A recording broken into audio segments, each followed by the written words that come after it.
जय राम जी की भक्तों, गुरुदेव के चरणों में प्रणाम। हमारे हृदय को आकाश कहा गया है। प्रश्न उठता है कि हृदय को आकाश क्यों कहा गया है?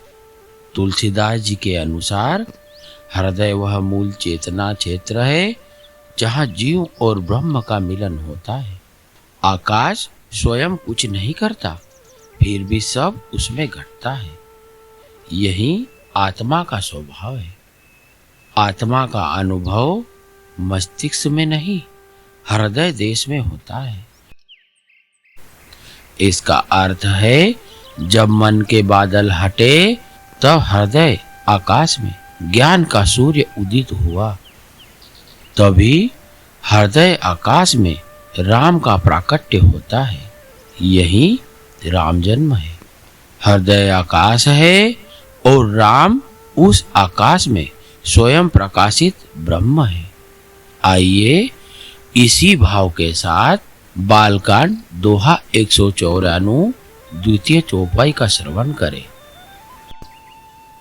सुमन वृष्टि आकाश ते होई, ब्रह्मानंद मगन सब लोई। आकाश से फूलों की वर्षा हो रही है। सब लोग ब्रह्मानंद में मग्न है। गोस्वामी तुलसीदास जी कहते हैं, संपूर्ण आकाश फूलों से भर गया है। आकाश से फूलों की वर्षा हो रही है। हमारा तालु मूल आकाश ही है। वाणी से जो शब्द हम बोलते हैं, यह शब्द तन मात्रा के रूप में आकाश का ही स्वरूप है। आकाश अर्थात जहाँ अवकाश होता है।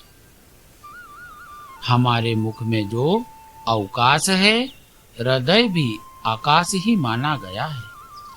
इस हृदय से निकलने वाले उद्गार शब्द ही फूलों की वृष्टि है।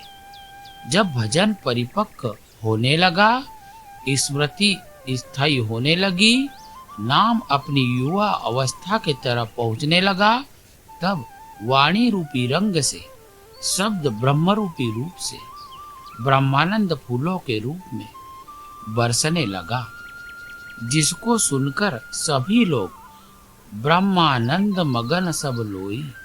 सबका अर्थ है जो ब्रह्म का जिज्ञासु है, वह उनको सुनकर वह भी ब्रह्मानंद में डूब रहे हैं।